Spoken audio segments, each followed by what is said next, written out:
YouTube, Dawson Rider here. Welcome to my dual review for Kamen Rider Gavv Episodes 22 and 23. No, the episodes aren't going to be fighting each other. I was super late with superhero time stuff last week. I really apologize. And I kind of wanted to prioritize the new series with Go Jujer, and then of course the Boom Boonjer finale, and then the Go Jujer toys. So this is late, but hopefully after this two-part review we'll be back on track. However, these episodes did kind of beneficially go together. Not that they felt fully like a two-parter. In fact, in watching these episodes, when 23 ended, it kind of made me realize, like, the further we've gotten on, Gavv doesn't really have like traditional two-parters or self-contained episodes anymore. They just kind of lead into each other one after the next, which is really great. But these two in particular kind of complemented each other and kind of painted at least somewhat of a full picture of the current storyline, so it kind of worked out.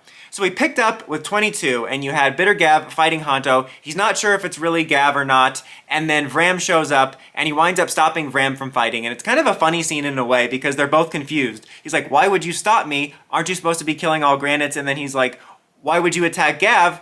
You're working with him. It was kind of just funny because it was kind of like a confusing scene for them. I think the main point of it was to get Honto to realize he wasn't fully sure if this was Shouma or not, which was kind of nice. Then Vram kind of goes off to try to figure out how to get more information. He winds up ending up at Suga's place, and he basically says, like, why are you working with the granites if you're a human? And he's like, I'm just a simple scientist trying to make my way in the universe.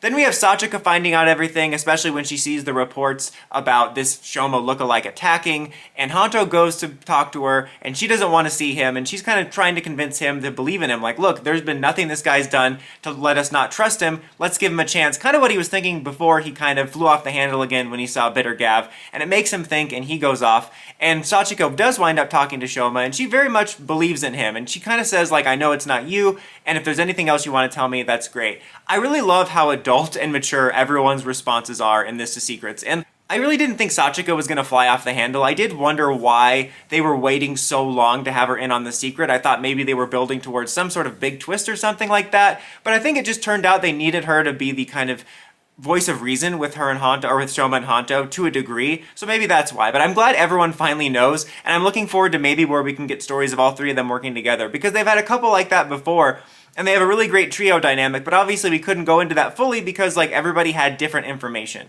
Shouma and Honto do wind up finally connecting when they run into each other at one of the crime scenes that Shouma has been visiting, and they have a very much adult conversation where Shouma explains everything, that he's half human, they apologize, the air is cleared. Again, I really like this. I'll admit, I'm slightly, I don't want to say fully disappointed, because I wasn't necessarily interested in seeing 2-3 episodes dragged out of Honto irrationally attacking Gavv, but it is just funny that we had a build up for basically the first half of the series plus to this, and it really didn't last all that long. I mean, I guess the fallout has lasted in the sense that we have Bitter Gavv, we've had multiple conversations, it's not as if it was blown past in half an episode, but I really expected them to be at least one episode where they were at odds, and I can't say that I'm upset and that it impacts my opinion negatively on the series, but I'm a little bit confused and disappointed just because there was so much build-up, and I'm surprised by how the fallout of him being mad barely even lasted an episode and was only extended because of the confusion of Bitter Gavv.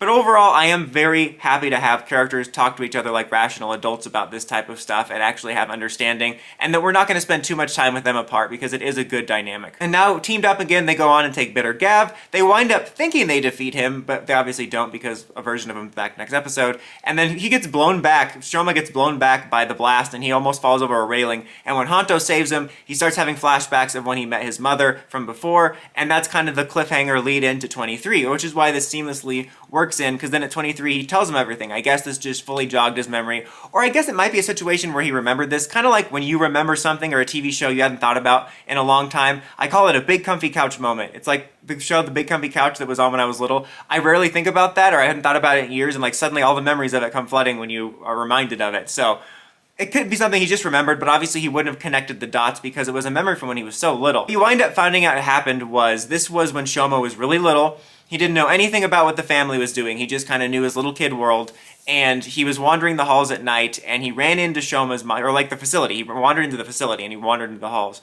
And he ran into Honto's mother, who thought he was another victim, and was trying to help him find his mom because she thought she was kidnapped, and then she's shocked to find out that he's a member of that family, and they basically kill her right in front of him. Lago shows up, and they're like, we're gonna turn her into a dark treat, and it's a pretty dark scene. Like, I know Ryder can get dark sometimes, and I know they're just turning her into candy, but it basically looks like they drowned her. And Honto has also, yet again, I think a very mature reaction. He's like, I was kind of prepared to hear about this, but now that I'm hearing it, I'm not prepared for it. And he's like, I understand it's not your fault, but I just can't be around you right now. So again, I don't think that that part's gonna cause a major rift between them, but I thought it was such a surprisingly mature conversation for Toku characters who usually will either be irrational or don't even want to listen to the full story, and it takes like 5-10 episodes to finally get them to sit down and talk to each other. In a way, I'm surprised that all the stuff about this came out now, just because it felt like something that might show up later. It is interesting that he's like, oh, okay, so it was basically Lago that was responsible, and a henchman part-timer kidnapped him, because they have that sketch. I am curious if they are going to write that off as like, we're not looking for this specific monster anymore,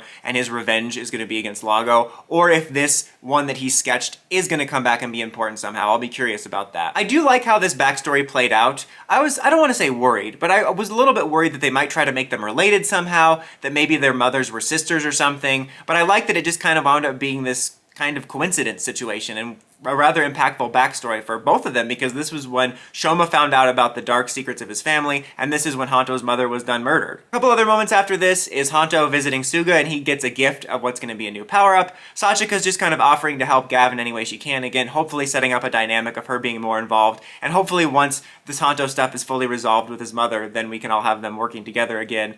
And then you do have kind of Gavv and Vlam investigating, trying to figure out who this Bitter Gavv is, and they go to the uncle, and this is a funny moment too, because Vlam flies off the handle when he realizes that this guy's the one that made the treats, but then once Shouma like passes out, they come to peace. I don't think he's like fully at peace with working with this guy, because later he's like, how could you be okay with it, or something of that effect, before they get called off to a fight.